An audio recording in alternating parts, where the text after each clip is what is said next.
लखन तुम शांत हो बैठो, जो होगा देखा जाएगा। लखन तुम शांत हो बैठो, जो होगा देखा जाएगा। जो होगा देखा जाएगा, जो होगा देखा जाएगा। जो होगा देखा जाएगा, जो होगा देखा जाएगा। लखन तुम शांत हो बैठो, जो होगा देखा जाएगा। लखन तुम शांत हो बैठो, जो होगा देखा जाएगा। आज राघव सरकार ने कहा लक्ष्मण शांत हो जाओ, ये अपनी ससुराल बनने वाली है, यदि तुम अभी से उत्पात कर दोगे तो बाद में काम बिगड़ जाएगा, इसलिए ये हमारी ससुराल बनने वाली है, शांत हो जाइए। आज विश्वामित्र जी ने शुभ अवसर जाना है, आदेश किया है, हे राघव धनुष भंजन करने का जो समय है वो आ गया है, उठिए और शिव जी के धनुष का भंजन कीजिए, महाराज जनक के संताप को दूर कीजिए। आज मेरे भाई बहन संत का आदेश, संत ने भगवान से निवेदन किया, मेरे भाई बहन शिव जी का जो धनुष है वह अहंकार है। महाराजा जनक एक भक्त हैं, भक्त के पास भक्ति है, सीता भक्ति है, शिव जी का धनुष अहंकार है। महाराजा जनक एक भक्त हैं, संत निवेदन करता है, जब तक संत निवेदन न करे तब तक भक्त का अहंकार समाप्त नहीं होता। संत ने निवेदन किया, प्रभु ने भक्त के अहंकार को दूर कीजिए। आज प्रभु से महात्मा निवेदन करते हैं कि भक्त का अहंकार तोड़िए और भक्ति को स्वीकार कीजिए, ऐसा निवेदन आज विश्वामित्र जी ने किया है। राघव सरकार खड़े हो गए हैं, मेरे भाई बहन धनुष टूटने की तैयारी। मेरे बंधो आज इन बड़े बड़े सुंदर कीर्ति को प्राप्त करने वाले वीर राजागण सभी अपनी वीरता धनुष के हाथों हार गए, अभिमान के वशीभूत इन्होंने अपना भला बुरा कुछ भी नहीं पहचाना। मेरे भाई बहन जीवन में यदि हमने कुछ प्राप्त किया है तो उसका सदुपयोग होना चाहिए, जीवन में यदि हमने कोई शक्ति को प्राप्त किया है तो उसका सदुपयोग होना चाहिए। मेरे भाई बहन एक बार हिमाचल प्रदेश का यह प्रत्यक्ष प्रमाण है, 5 अपंग और असमर्थ लोग इकट्ठे हुए।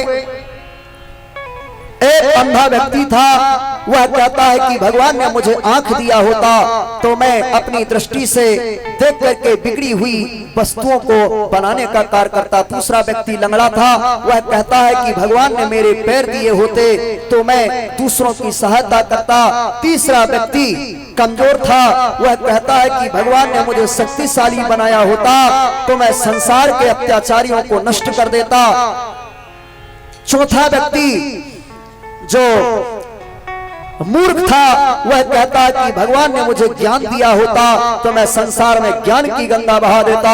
पांचवा व्यक्ति धनहीन था, वह कहता है कि यदि प्रभु ने मुझे धनवान बनाया होता तो मैं संसार में धर्म का प्रचार प्रसार करता। मेरे भाई बहन उनकी यह बात चल ही रही थी कि जलदेव वरुण भगवान का आगमन हुआ। जलदेव वरुण भगवान ने उन्हें 5 को वरदान दे दिया, सभी सामर्थ हो गए, लेकिन संकल्प करने के बाद वह अपनी अपनी मिली शक्ति का दुरुपयोग करने लगे। अंधा व्यक्ति जब आंख से ठीक हुआ तो कुदृष्टि करने लगा, लंगड़ा व्यक्ति जब पैर से ठीक हुआ तो वह दौड़ दौड़ करके दूसरों को लात मारने लगा। जो निर्बल था वह जब शक्तिशाली हुआ तो संकल्प था कि अत्याचारियों को नष्ट कर दूंगा, लेकिन खुद ही अत्याचार करने लगा। और जो मूर्ख था जब ज्ञानी हुआ तो संसार में ज्ञान की गंगा बहाने का संकल्प किया, लेकिन संसार में ज्ञान की गंगा ना बहा करके वह व्यक्ति सबको उल्लू बनाने का काम करने लगा। 5वां व्यक्ति जो धनहीन था धनवान हुआ, धर्म के प्रचार प्रसार का संकल्प किया, लेकिन घोर पापाचार करने लगा, जुआ खेलने लगा, वैश्यावृत्ति करने लगा, अनेक प्रकार के कुकर्म करने लगा। मेरे भाई बहन, कुछ दिनों के पश्चात जलदोवर भगवान आए, पांचों का दुरुपयोग देख करके पुनः अपनी अपनी शक्ति वापिस ले लिया, सभी असमर्थ हो गए और मेरे भाई बहन पांचों पश्चाताप करने लगे। मेरे भाई बहन, आज सभी पश्चाताप करने लगे, दुखी हो गए और सभी रोने लगे, गिड़गिड़ाने लगे। परंतु जो व्यक्ति अपनी मिली हुई शक्ति का दुरुपयोग करता है वह पश्चाताप का अधिकारी होता है। मेरे भाई बहन, व्यासपीठ से प्रार्थना, यदि हमें जीवन में कोई शक्ति मिली है, कोई मंत्र मिला है या कोई वस्तु मिली है, तो मेरे भाई बहन उसका दुरुपयोग नहीं करना चाहिए। अच्छा, आप सभी से पूछेंगे, कल श्री सीताराम जी का विवाह है, तो पूछते हैं आपसे कि आप बाराती बनेंगे कि घराती? बोलिए भाई।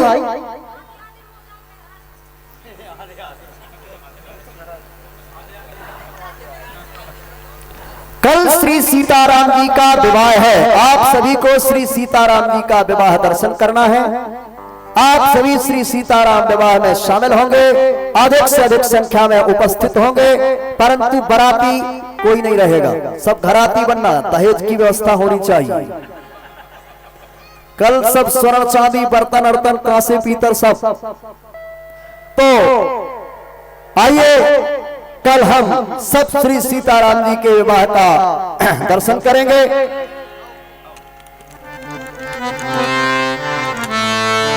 दिल में रखो थोड़ी धीर, धीर सिया प्यारी, दिल में रखो थोड़ी धीर सिया प्यारी, दिल में रखो थोड़ी धीर सिया प्यारी, दिल में रखो थोड़ी कैसे है रामचंद्र प्यारे हैं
आज से ही आप सब कल श्री सीताराम जी के विवाह का दर्शन करें।